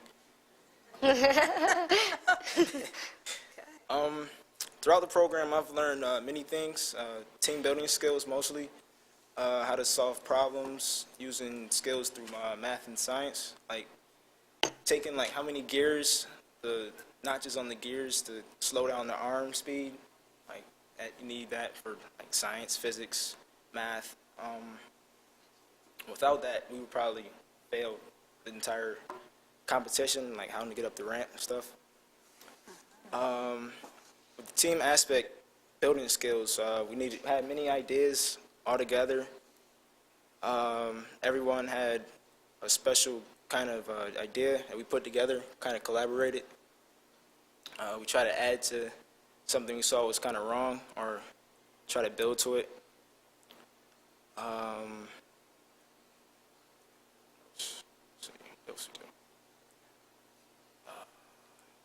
Can't think of anything else. That's pretty much it. No, that's good. That's a lot of stuff. Great. George Gombert.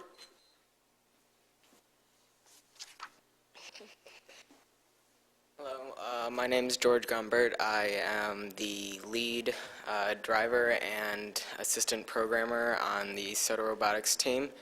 And I signed up for this team just to kind of try and enhance my science and math skills by maybe, learning about basic engineering and things like that.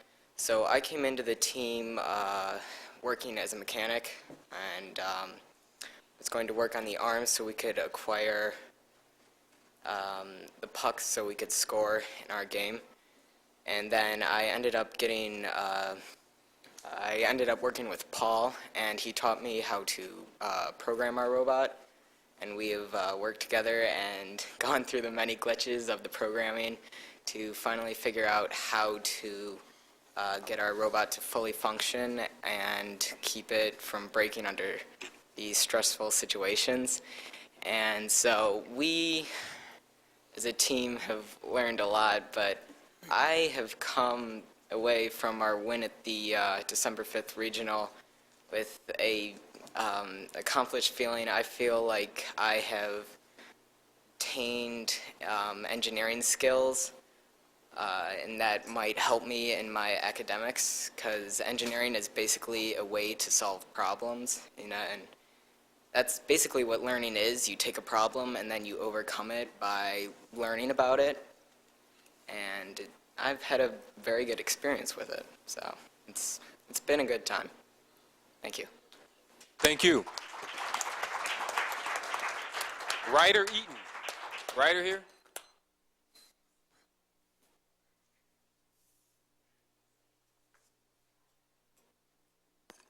Hello, I'm Ryder Eaton. I'm assuming you already know that. I'm just coming up here to tell you guys about the amazing experience that we've had over the past 3 months working together. All of us from completely different age groups, combining and collaborating with our ideas to create the final project that we have used, and it has been a major success, which has shown up in the fact that we have the possibility of moving on to the World Championships in Atlanta. I just think the entire thing was really a great experience, and it's nice to have an after-school or extracurricular activity that people can look forward to that's also academic, to head off the learning, and it really just it helps you think a lot, and it leads your thinking forward. So, thank you. Thank you, Ryder. Donald Turner. Is Donald here?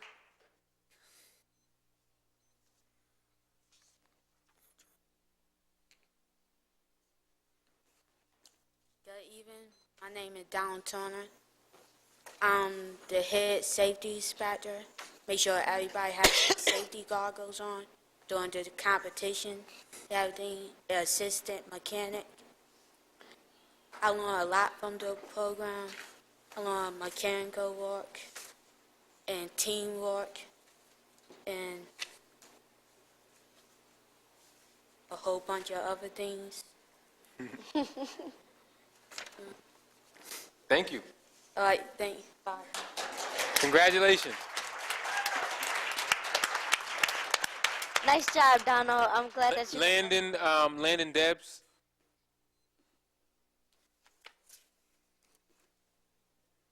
Hi, my name is Landon Debs, and I participated in the FTC robotics competition. Our team name is Soda Silverats, as you know. And I just want to mention how fun. It was an excellent experience, and it's just amazing. And you feel great after you just go out there and do your best. I learned a lot about teamwork in this competition. You have to work with your team or else you can't get anywhere. It's a very important thing. We worked 3 days a week for 3 months, and all the work, it really paid off. We came in first place in the regional state, and we hope we can make it to Atlanta, but we need a lot of, we need a lot of money for that. So,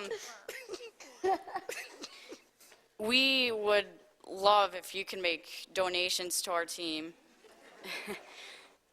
Currently need $5,750. So, yeah. Thank you. Just let me. We're going to take up a love offering. No, I'm just kidding. We'll just take it out of the classified advertising budget. for Gannett. Maybe we should take up a love offering for these folks, all right? I mean, I'm sure everybody here has $20 in their pocket. No, I'm kidding.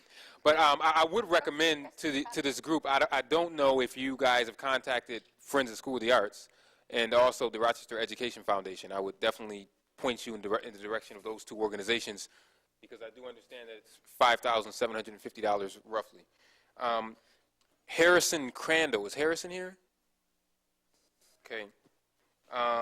Okay, thank you, and thank you again to the robotics team. Congratulations, great job.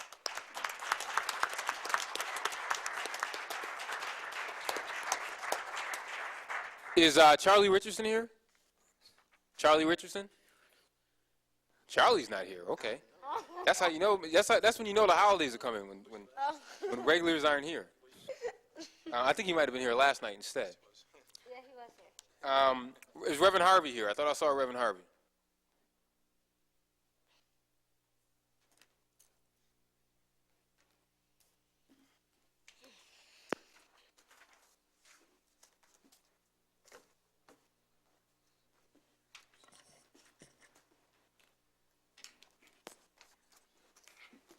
Good evening. Good evening. We're happy to be here tonight. I'm here to speak for the community.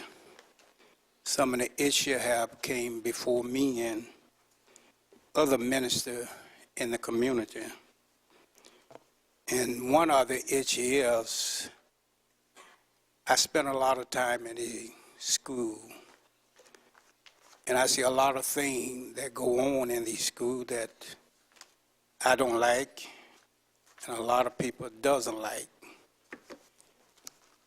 Since the last 10 or 15 years, there have been 25 black men who were fired for nothing in the school district.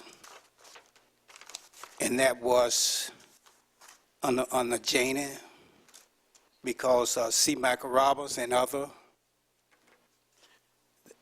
these young men now, C. Michael Roberts had a way of doing things that he keep his hand out and make other people put their hands in.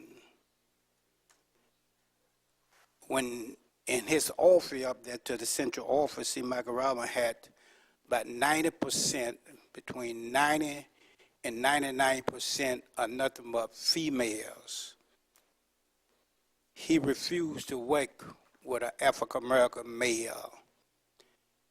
We have a male over here to Marshall High School. He's African-American, been in the district going on 3 years. He had been getting some pretty good scores of what he was doing up until a month or two ago. So he called on me, and I also emailed the superintendent that what was going on to Marshall. Also talked to us, some of the teachers in different schools because of what have taken place.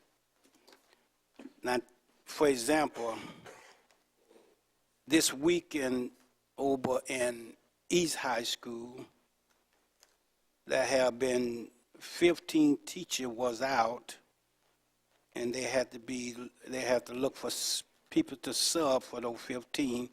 I think it was between 15 and 20. But I know it was about 6 or 7 staff was out during the same time. Can you conclude, Reverend Harvey, please? Pardon me? I said, can you conclude? The beeper went off, but you didn't hear it. Okay, I'll make this statement and be ready to sit down. But what the community is saying that when the when the school district get African American male and maybe some female, they get rid of them. They have a knack of getting rid of them, or either vote no confidence on these people, and when you know anything, they moving out of the school district. Thank you, Reverend Harvey. Barbara Singleton, is Miss Singleton here? Miss Singleton, Barbara? Okay. John Hogan. John Hogan here. Okay, that concludes our speakers. Let me just announce a couple of meetings. January 2nd, our organizational meeting. Members, you should have gotten an email from our clerk asking you on, give you an option of 3 different times on what works best for you. Please respond to her as soon as possible. January 12th is our joint meeting with City Council. Let me wish everyone a Merry Christmas, Happy Hanukkah, Happy Kwanzaa, Happy Three Kings Day, Happy New Year, Happy Holidays. To everyone, may you all be blessed and have a happy, prosperous New Year. Pray for me, I'll pray for you. Thank you. Motion to adjourn? Second? All in favor? We adjourn. When you mentioned Dr. James, we saw him in D.C. when I was there last week. What is he doing? Well, you know, he's the superintendent of Newark, but I don't know what he was doing. Thank you, you too. I don't know what he was doing in